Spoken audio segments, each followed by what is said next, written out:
All right, I have to define tokenizing like I do in every video, and you may get tired of me saying it, or you may get tired of me, defining it in every other video, but I have to do that considering that there are individuals that are going to come across this video that are completely new to the material, that are watching this based on maybe the title or something of that nature.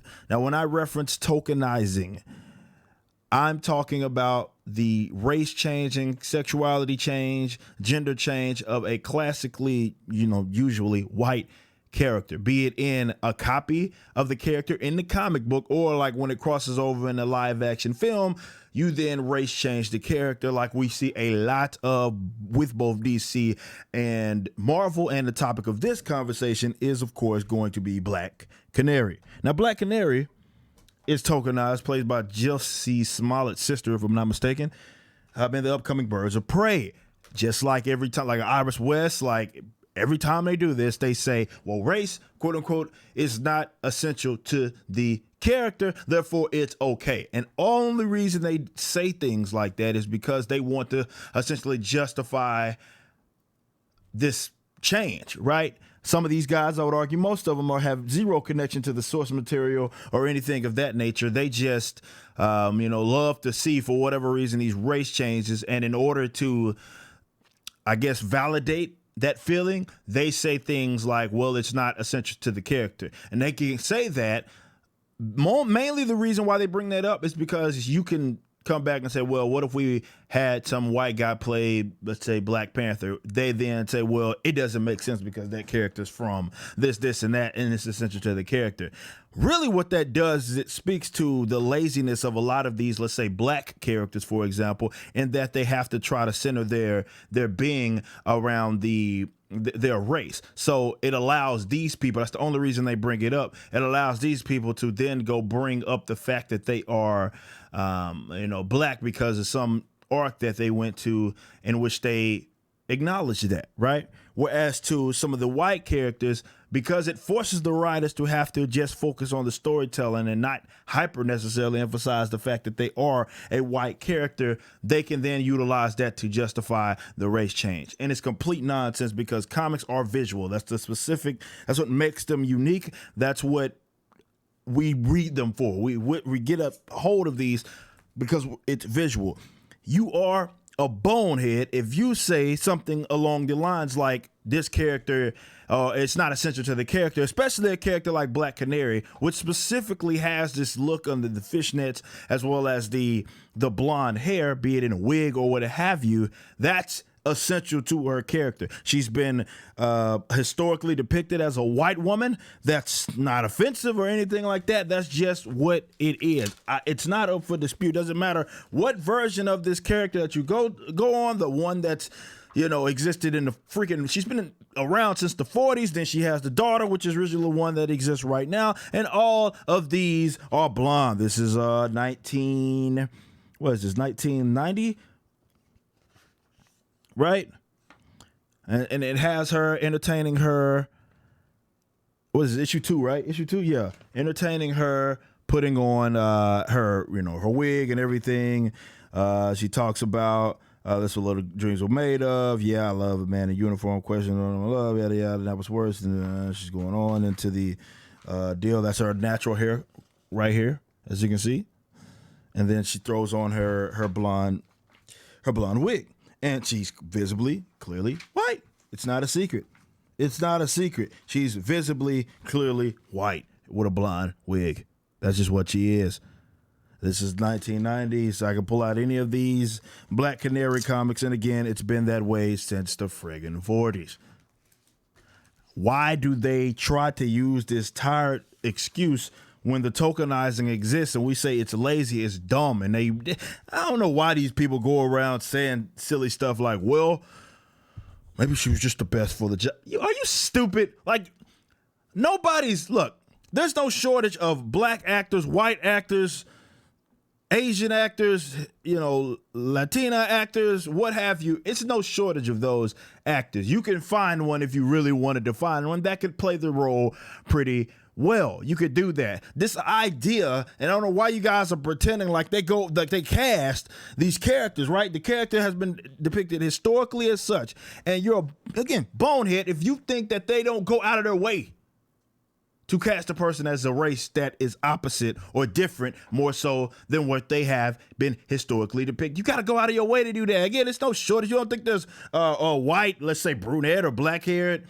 let's say brunette-haired white women that can throw on a blonde wig and really embody what she is? Of course. Like, there's plenty of them. There's plenty of them. But this idea that can't happen because of the fact, it's not that it can't happen. They more so like to pretend like there was just some open tryout for the role, and this is just black person just knocked it out of the park, so we had her fill the role. Stop playing. Stop. Good and well, what they did was go out of their way to cast someone as different, definitely because they feel like they got to make these quotas nowadays. So when you get characters that have been historically depicted one way in the comic books, if you're trying to utilize those characters, definitely nowadays they want to make sure, and they want to more so ensure that they have these check boxes. So they're going to make sexuality changes, they're going to make race changes, and so forth, just to fit that. That's just what they do. It's lazy. It's corny. It really goes to show how these people's obsession with race and such has infested the art, because now they feel like it's a crime to depict the characters in the way they've been historically depicted as. The thing I guess that's annoying to me out of all of this is the excuses that it comes with. The tired old default of race isn't essential to the character because the character has been white. It's been no secret that the character's been white. But because they didn't have a narrative that would hyper-emphasize the fact that they were white like they've been doing with these black characters for forever, they then say, well, it's not essential to the character. And quite often, in some cases, you can find stories and books in which the skin tone is sometimes referenced, right? Or the hair is sometimes referenced, which is a dead giveaway as to what their race is. That happens, right?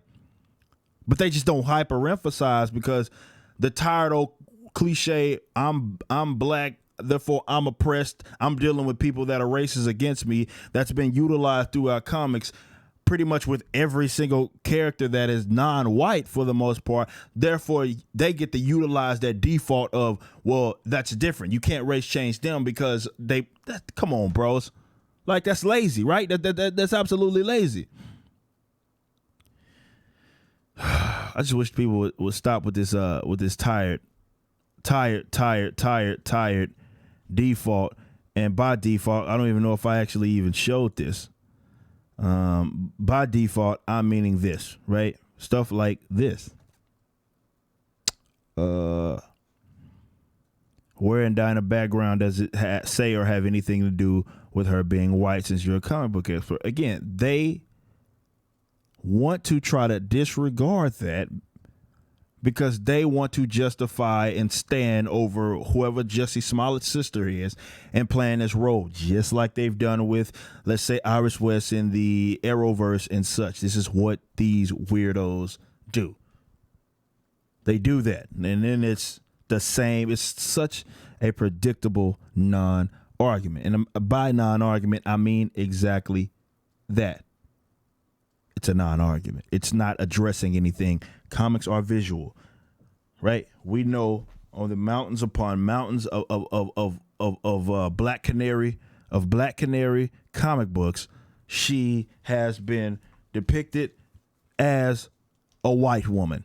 It is not a secret. She's been depicted as a white woman, and there's nothing wrong with her being a white woman, just as it's nothing wrong with the other characters being whatever race that they have been depicted as, no matter if the narrative or the arcs that they've been a part of like hyper emphasizes their race. That doesn't matter. We know what comic books are. We know that they're visual. If we see that they white or it's minor in terms of them touching on it, they've been depicted as this, leave them white, leave them black, leave them whatever. When you want to act or wants to bring this character in, leave him as is. There's no point in using this friggin' character if you want to try to make those changes to, again, what is visual comic books, and then you cross them over, and then it's like, well, we'll have the character be changed, right? And well, it's not essential to the character, right? Different universe, all that nonsense. It's tired. It's tired. I just wish these guys would just say, you want the race to be changed, and that'd be a lot more honest than trying to talk around it and act as if there's some grand scheme, like this actor just knocked it out of the park or actress just knocked it out the park when they were doing some open tryouts for just who are y'all kidding, man? Get a grip.